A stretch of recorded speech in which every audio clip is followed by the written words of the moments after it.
1년에 딱 하나의 한 번인 우리 예수님의 탄생을 축복합니다. 여러분들 정말 주님께 감사드리는 마음으로 정말 이 초라하고 정말 죄 많은 이 땅에 오신 주님께 감사드리면서 주님께 감사의 박수 한번 올려드리시겠습니다. 제가 어제는 일이 있어가지고 기차를 타고 어디 다녀올 일이 있었어요. 그런데 기차역에서 가만 앉아서 기차를 기다리고 있는데 수많은 사람들이 그 발걸음이 앞으로 막 왔다 갔다 앞에서 그랬어요. 겨울이라서 거의 다 검은색 패딩 입고 다니는 걸 볼 수가 있었는데 참 많은 인파의 발걸음들이 오고 가는데 뭔가 목적이 있어서 이동을 할 텐데 그들 인생의 목적이 뭘까? 인생이란 그냥 왔다 그냥 가는 것이 아닌데 그 각자가 가지고 있는 원대한 그 목적이라는 것이 무엇일까? 아니면 그저 하루하루 그 닥치는 일을 해결하면서 부딪히면서 살아가는 것일까? 아니면은 내가 누군가로부터 부르심을 받았기 때문에 그 부르심을 바라보며 걸어가는 것일까 하는 그런 궁금증이 어제는 있었습니다. 여러분은 어느 쪽이신지 모르겠습니다. 그래요. 우리들이 처음에는 인생에 있어서 어떤 목적에 대해서 알기는 쉽지가 않죠. 그렇지만 차츰 주님을 만나가면서 내가 무엇 때문에 이 땅에 왔으며 이 땅에 사는 목적이 무엇인지를 알게 되는 것입니다. 예수님 또한 그렇습니다. 오늘은 그분께서 특별한 목적이 있어서 이 땅에 오셨는데 그분이 무엇을 하기 위해서 이 땅에 오셨는가? 그 예수님께서 오신 그 이유를 기억하는 날이 바로 오늘인 것입니다. 그분이 왜 이 땅에 오셨을까? 우리가 오늘 본문 읽은 대로 바로 그 말씀인 것입니다. 나는 섬김을 받으러 온 것이 아니라 섬기러 왔으며 내 목숨을 대속물로 주기 위해서 왔다는 것입니다. 두 가지 목적 때문에 왔다는 것입니다. 뭐냐면 섬기러 왔다. 그리고 하나는 내 목숨을 대속물로 주기 위해서 바로 내 죽으러 왔다는 것입니다. 우리는 다 섬김을 받고 싶어 하는데 예수님께서는 섬기러 왔다는 것입니다. 우리 모두가 섬김을 받고 싶죠. 모두가 다들 이 세상 사람들이 어때요? 왜 많은 시간 동안 교육을 받으려고 합니까? 왜 그 교육 받으면서 공부하면서 그 고통을 참아가면서 하는 것입니까? 섬김의 자리로 올라가기 위해서 애써가는 과정이지 않겠습니까? 내가 뭐 어떤 자격증을 따기 위해서도 목표를 두고 잠을 줄여가면서 공부하는 이유는 그 자격증을 따가지고 이력서란에 한 줄 더 올려가지고 그걸 보여주기 위해서잖아요. 그 이력서를 남한테 보여주는 이유가 뭐예요? 나 이런 사람이니까 이만한 자격에 이만한 것에 걸맞게 나를 좀 대접을 제대로 해라. 나 이런 사람이다고 보여주기 위해서 우리가 자격증 따가지고 이력서에다 그걸 올리잖아요. 근데 예수님께서는 그것 때문에 오신 것이 아니라는 것입니다. 나를 이렇게 대접해라 하는 그 이유로 오시는 것이 아니라 내가 너희들을 대접해 줄게. 너희들 정말 대접받을 만한 자격이 없을 수도 있어. 그렇지만 너희들을 내가 섬길게 하고 오셨다는 것이에요. 다른 종교는 그렇지가 않습니다. 인간이 신을 섬기는 종교예요. 다른 종교들은 다들요. 그런데 이 기독교는 신이 인간을 섬겨주는 종교인 것입니다. 다른 종교는 인간이 신을 섬겨요. 왜 섬기냐?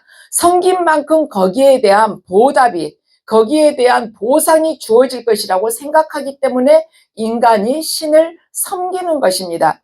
여러분들도 요즘 뉴스를 보면 여러분들 그거 쉽게 볼 수 있죠. 무슨 법사, 무슨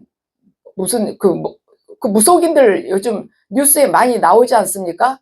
그 무속인들을 본인의 위치에 맞지 않을 정도로 사회적인 그 말하자면 관념을 이성을 확 떠나가지고 그 무속인 섬기는 이유가 뭐예요? 그 사람 잘 섬겨 놓으면은 그 사람이 나에게 섬긴 이상의 뭔가를 줄 걸로 보답을 줄 걸로 생각하기 때문에 섬기지 않습니까?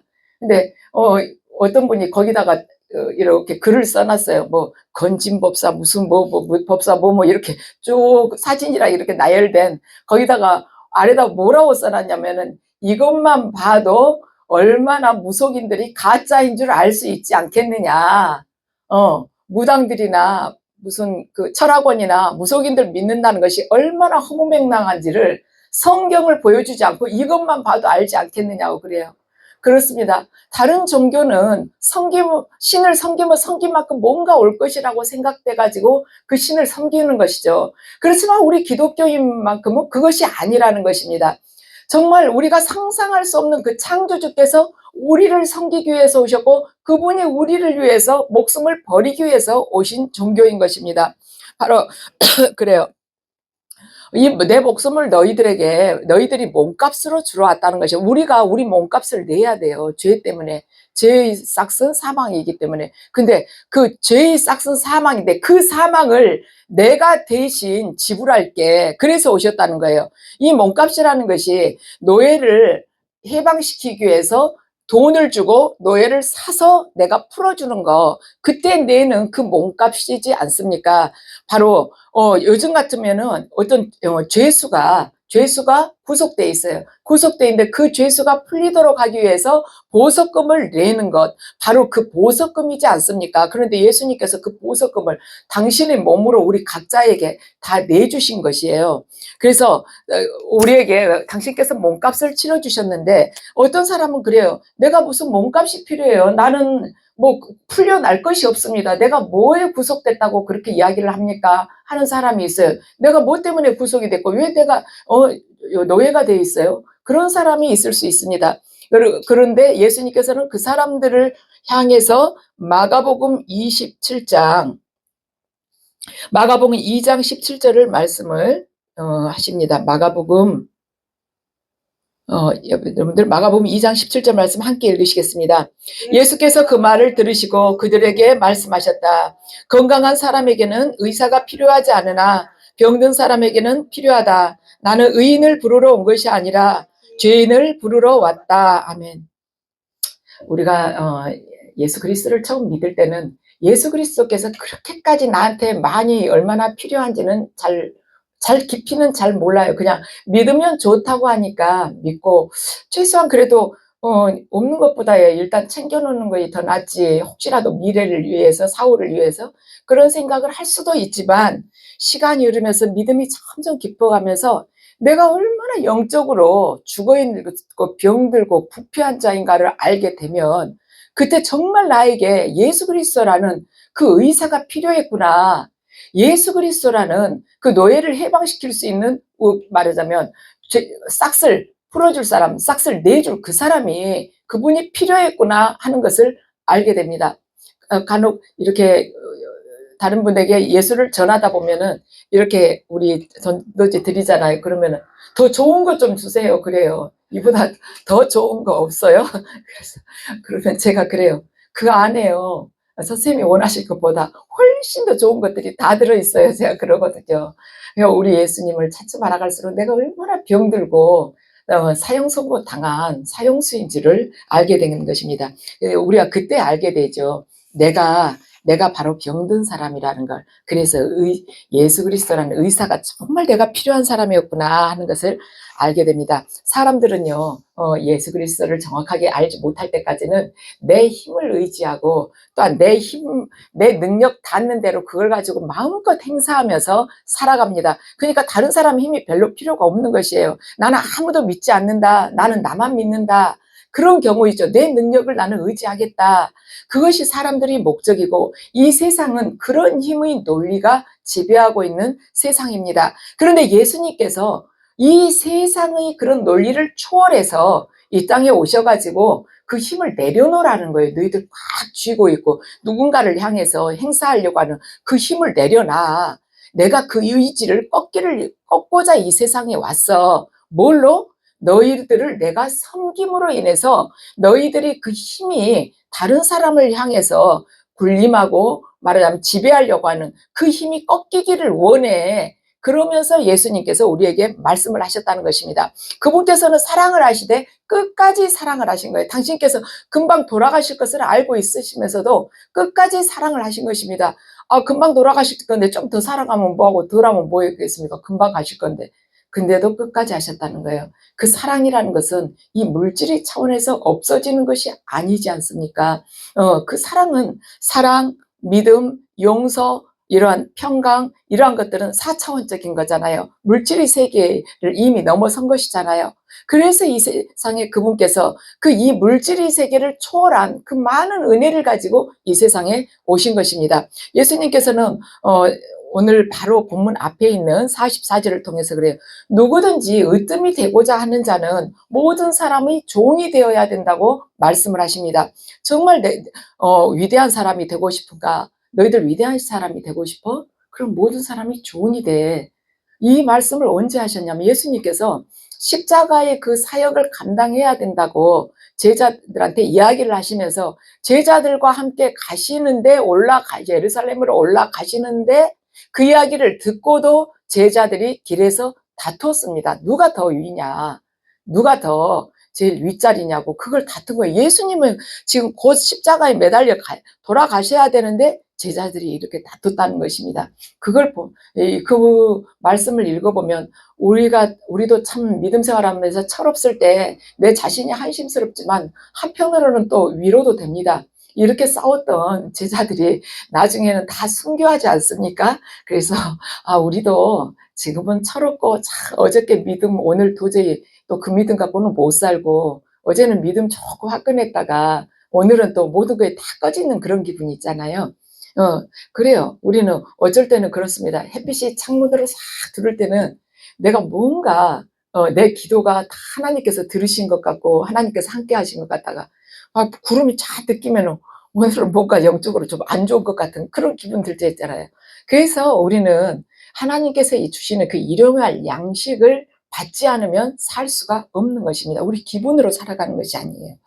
그래서 예수님께서 너희들 정말 으뜸이 되고자 하니? 그렇다면 모든 사람을 섬기는 종이 되어야 된다.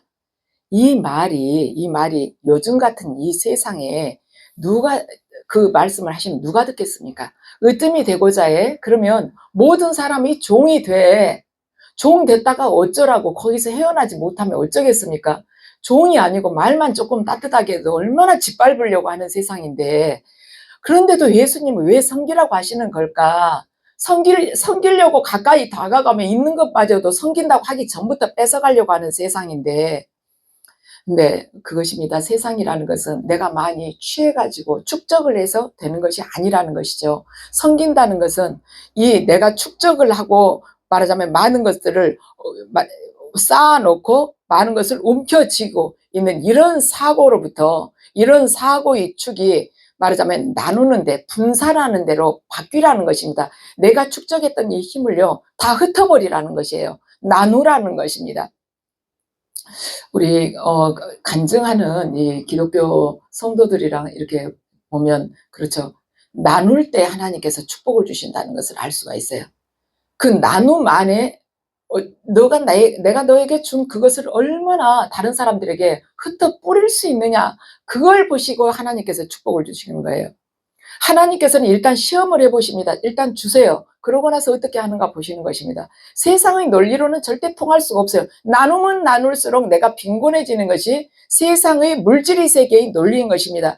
그렇지만 하나님께서는 그 자원을 나누라는 것입니다. 네가 가진 모든 것을 가지고 네 힘을 말하자면 다른 사람들한테 과시하는 데 쓰지 말고 그 힘을 나누어서 살리는 데다 써. 네가 지금 다른 사람들로부터 인정을 받고 있어. 그럼 그 인정받는 것을 가지고 다른 사람들에게 살리는 데서 김하중 장로님 경우도 보면 그래요. 그분이 중국 대사로 그렇게 오래 계셨지만은 그 자리를 통해서 하나님께서 뭘 하시기를 원하셨는가 그분은 그걸 아셨던 분이시더라고요. 읽어보면. 그래서 그 자리에서 그분을 하실 수 있는 최대한의 것을 하신 거예요.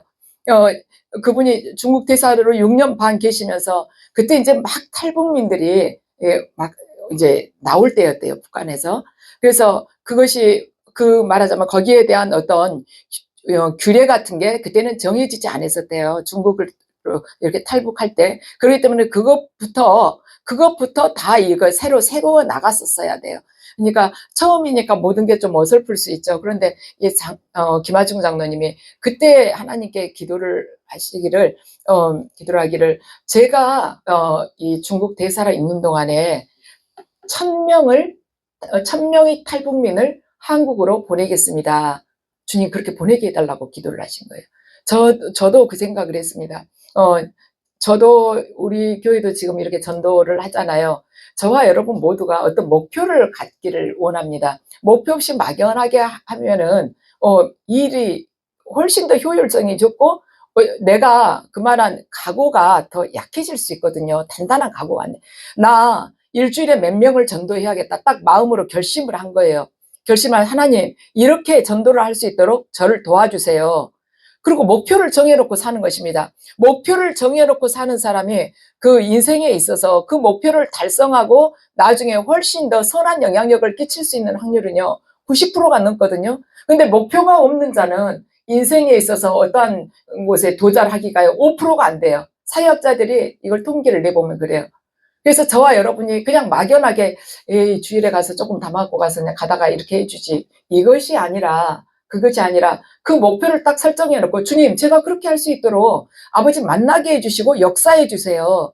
그리고 제가 만난 그 사람들 저는 계속 기도하겠습니다. 그렇지만 아버지께서 제 기도를 받으시고 또 역사해 주세요. 그지 심령 안에 제가 했던 그 전도가 절대 헛되지 않도록 주님 도와달라고. 이거 제 일입니까? 하나님 일이지만 하나님께서 저를 쓰시잖아요. 여러분들 기도를 하세요. 목표를 두고 사시기를 바랍니다. 그래서 우리에게 주어진 그 힘을 우리가 분산시키자는 거예요. 얼마나 좋습니까? 저와 여러분들 시간 정해놓고 딱 어떤 전도하라고 하실 수 있겠습니까? 안 되잖아요.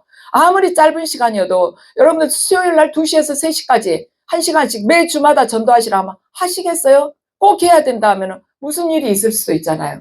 그렇지만 이것은 지금 우리에게 하나님께서 주신 것은 정해진 시간이 아니라는 것입니다. 우리가 시간 나는 대로 이건 배우나 못 배우나 다 할 수가 있는 것이에요. 배움이 있든 없든 다 할 수가 있는 말을 할 줄 모르든 거기가 다 써졌거든요. 그래서 우리가 최선을 다하자는 것이죠. 지금 우리에게 있어서 섬길 수 있는 이 도구를 하나님께서 주신 것이에요. 그리고 여기처럼요 전도지 잘 받아주시는 데가 없습니다. 딴 데 가서 그거 해보려고 하세요. 눈에 갑자기 힘이 뻣뻣해지면서 속눈썹이 위로 올라간다니까요. 얼마나 이분들 잘 받아주시는지 몰라요. 감사드리면서 우리가 섬김을 이렇게 삶으로 이렇게 서로 나눌 수 있는 흩어 뿌릴 수 있는 그런 기회이기 때문에 같이 하자는 것입니다. 세상 사람들은요 하늘 수 있는 데까지 더 많이 가지려고 해요. 그 나단 선지자가 다윗에게 그랬잖아요. 너 그렇게 말하자면 비유를 말하면서 양이 많이 가진 부자가 옆에 가난한 사람 양 딱 한 마리 있는데 암양 한 마리 있는데 그 가난한 사람 거 양 하나 갖다가 손님 뺏어다가 손님 대접한다. 그것이 세상 사람들이에요. 99개 가진 자가 하나 있는 사람 거 뺏어가고 자기 기어코 찾으려고 하는 것이 챙기려고 하는 것이 바로 세상이라는 것입니다. 예수님께서는 그 세상의 논리를 역행해가지고 오신 것입니다.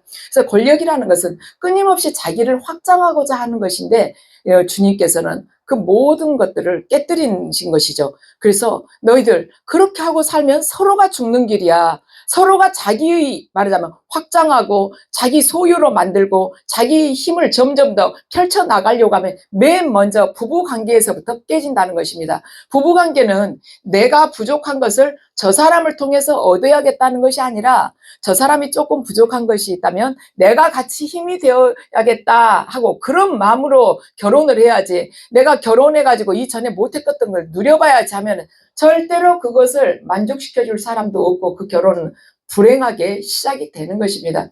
결혼도 그렇고 직장에서도 마찬가지예요. 서로가 헌신을 하려고 해야지 그 직장이 아름답게 잘 말하자면 이게 돌아가는 것이지 그 직장 안에서 서로가 나는 나 할 만큼만 할 거야 월급 받은 만큼만 할 거야 하면은 그 직장이 제대로 운영이 되겠습니까? 노사간에도 그렇죠. 말하자면 노조들 이렇게 막 시위하는 거 보세요. 다 자기 주장들 하지 않습니까?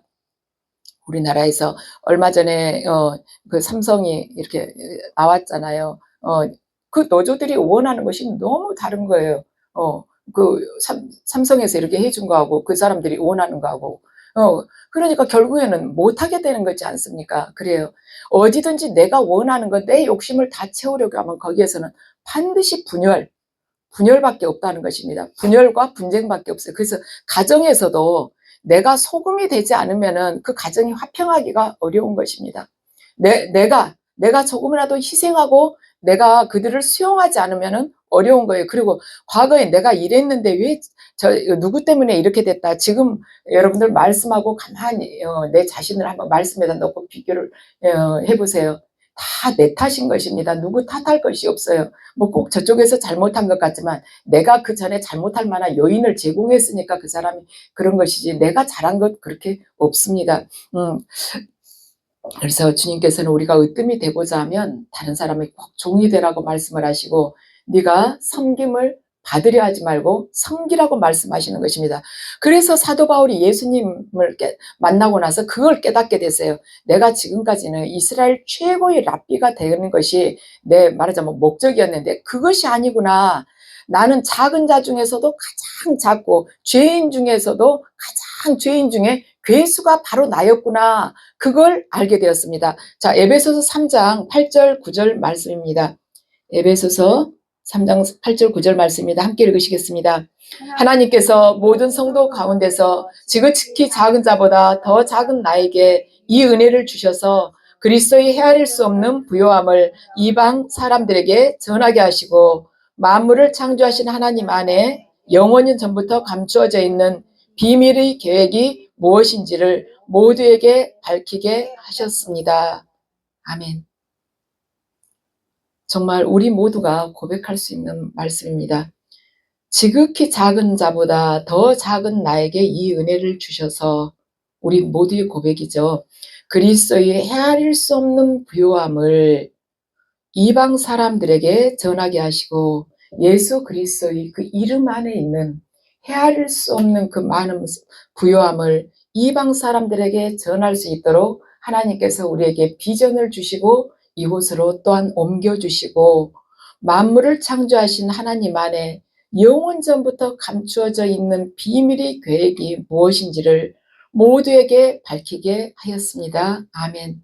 나는 이 땅에 그냥 부모님에 의해서 태어난 것 같지만 그것이 아니라 만세 전부터 하나님께서 내 형질이 지어지기 전부터 하나님께서 나를 아시고 기억하시고 그 모태에서부터 나를 택하시어서 이 땅에 보내시면서 그 부르심에 합당한 그 목적을 비전을 우리에게 주시면서 당신의 그 사역에 함께 동역하도록 우리에게 축복하시면서 우리를 보내셨다는 것입니다.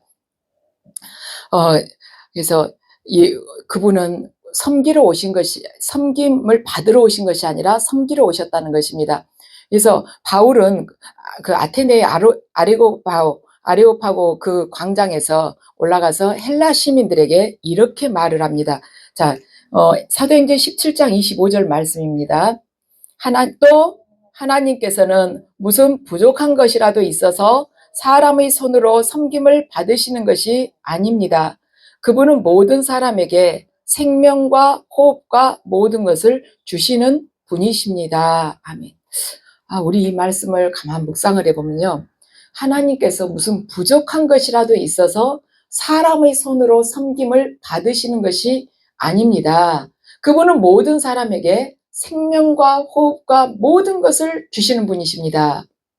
하나님은 사람에 의해서 섬김을 받으시는 분이 아니라 우리 모든 우리들을 섬겨주시는 분이시라는 거예요.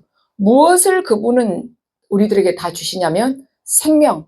우리 생명이 전부잖아요. 생명, 호흡, 이 모든 것을 그분은 다 주시는 분이시라는 거예요. 그래서 예수님께서 우리에게 처음부터 끝까지 주기 위해서 오신 것입니다. 우리 생명이 딱 잉태됐을 때 그때 그것부터 우리한테 주신 거예요. 마지막 끝까지 영생으로 우리를 인도해 주시는 그것까지 다 주시기 위해서 당신께서 친히 십자가에서 죽으신 것입니다. 우리를 천국으로 인도하시기 위해서. 처음에 생명 주셨고 천국으로 인도하시기 위해서. 마지막 목숨까지 주신 것이에요. 그래서 예수님을 정말 오해하게 만드는 것이 뭐냐면 사람들이 예수님 섬긴다고 하는데 우리 인간은 섬길 수가 없는 사람입니다. 그분이 섬김을 받지 않고서는 우리는 하루도 살아갈 수가 없어요. 예수님께서 체육 만찬 때 빵과 포도주를 제자들에게 나누어 주시고 제자들이 발을 씻겨 주십니다. 이미 빵은 내 몸이요 포도주는 나의 피라고 예수님께서 말씀을 하셨어요. 그런데 그걸 몸과 피를 우리에게 다 주시고 그 다음에 제자들에게 발을 씻겨주세요. 무릎 꿇고 엎드려가지고 발을 씻겨주십니다. 그러니까 베드로가 제 발만큼은 안 된다고 그래요. 그러니까 예수님께서 말씀하십니다.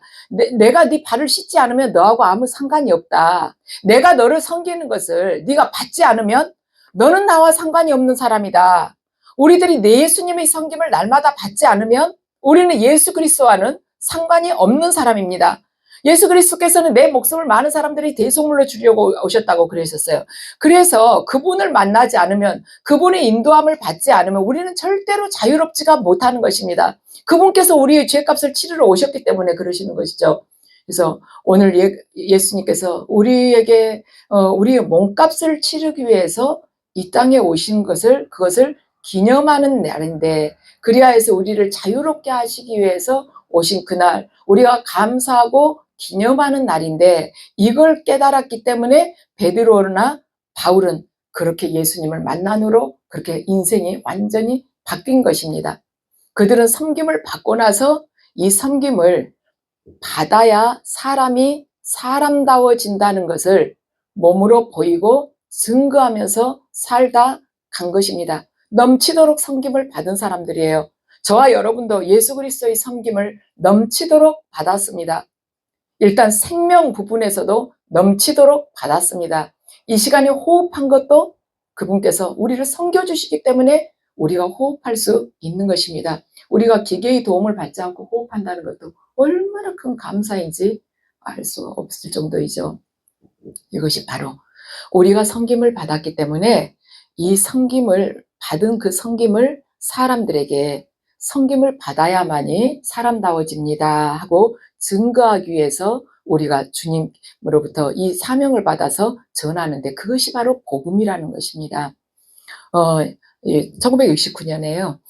처음으로 인간 최초로 달에 착륙해가지고 달 위를 걸었던 사람이 닐 암스트롱입니다. 근데 그 후에 2년쯤 뒤에 71년에요. 아폴로 15를 타고 제임스 어윈이 달에 내려가지고 달 위를 걸었습니다. 그리고 월면 이동차를 타고 이렇게 움직이기도 했어요. 달 위에서. 그걸 정말 온 세상이 다 봤었죠. 저도 그때 기억이 나요. 저는 그거의 뭔지를 몰랐어요. 달에 착륙해가지고 달 위를 인간이 걸어 다닌다는 거 몰랐는데, 오빠가 저를 데리고 텔레비전 앞에 이렇게 보면서 보라고 그랬던 것이, 그때 흑백 텔레비전이었거든요. 근데 이렇게 우주 모를 쓰고는 이렇게 하는 거, 우주선 안에서 이렇게 하는 걸 봤었습니다. 이 소식을 접할 때 세계인들이 다 흥분을 했습니다. 인간이 달에까지 가서 저렇게 걸을 수 있다니, 월면 이동차를 타고 저기서 또 이동을 할 수가 있다니 하고 다들 흥분을 했죠. 그런데 인간이 달에 착륙한 것에 대해서 아무리 큰 점수를 준다 할지라도 예수님께서 이 지구에 오셔가지고 이 땅을 걸어 다니신 것과는 비교를 할 수가 없는 것입니다. 주님께서 이 땅에 오신 것은 인간이 어떤 능력으로도 불가능한 것입니다. 그것은 하나님의 섭리로만이 가능한 것이죠. 인간을 사랑하시고 인간에게 당신의 아들을 주시고자 하신 하나님의 그 사랑으로만 해석을 할 수가 있는 것입니다. 그래서 그때 71년도에 달 위를 걸었던 제임스 워윈은 달을 걸고 나서는 자기 수기에 대해서 이렇게 썼습니다. 달 위에 두 발을 딛고 선 후 끝없이 펼쳐진 저 광활하고 저 거대한 우주가 단 하나의 질서 속에 존재하고 있는 것을 보면서 하나님이 살아계심을 더욱 확신하지 않을 수 없었습니다. 사람들은 지금쯤 인간이 달 위를 걷고 있다고 대서특필하고 있을 것입니다. 그러나 2000년 전 예수 그리스도께서 지구에 오셔서 지구 위를 걸으셨다는 것은 이보다 훨씬 더 큰 사건임을 나는 지금 달 위에서 통감하고 있습니다. 이렇게 자기 수기에다 썼어요. 제가 얼마 전에 한 1년 좀 더 됐죠. 그때 제주도를 가서 우연히 밤에 하늘을 이렇게 올려다 보게 됐습니다. 근데 별이 그렇게 많을 수가 없어요. 저는 여기 서울에 살면서는 별을 그렇게 보기가 힘들었거든요. 그랬는데 제주도 가보니까 옛날 어렸을 때 봤던 그 별들이 그대로 있었어요. 근데 그 별을 보면서 저도 생각했던 게, 저 수많은 별들, 저 하늘에 있는 저 은하수들, 그 많은 별들이 있는데 예수 그리스도께서 바로 거기에서 아주 작은 이 지구라는 이 땅에 오셨다는 것, 오셔서 당신께서 친히 지으신 비를 맞으시고 먼지를 다 뒤집어 쓰시면서, 그러면서 그 안에서 두 발로 또 걸어 다니시면서, 사실 시공을 초월하신 분이신데 그렇게 한계를 느끼시면서 추위는 추위대로 더위는 더위대로 다 느끼시면서 이 땅을 살아가신 이유가 바로 우리를 섬기러 오셨고 우리 죄값을, 몸값을 치르기 위해서 이 땅에 오셨구나 하는 마음이 드니까 그 감사를 어떻게 표현을 할 수가 없었어요. 근데 그분께서 이 땅에 오신 목적은 오늘 말씀처럼 딱 두 가지인 것입니다. 섬기러 오셨다, 몸값을 치르러 오셨다. 어, 그러죠. 어, 처음에 그리스도인이라고 처음에 불리울 때가 뭐였냐면은 바로 예수 그리스도의 도를, 그 도를 따르는 사람들을 보고 그리스도인이라고 그렇게 불렀거든요. 그렇죠. 그 도를 따르는 사람들, 그 도가 뭔가 섬김을 하러 오시는 분, 섬기러 오신 분, 몸값을 치르러 오신 분, 그분을 따라가는 것이에요. 저와 여러분들이 바로 그 도를 따라가는 사람들인 것입니다. 그래서 오늘 성탄절을 계기로 우리가 그분께서 오신 이 땅에 오신 목적, 그 목적이 저와 여러분 모두의 목적이기를 주 예수 그리스도의 이름으로 축원합니다.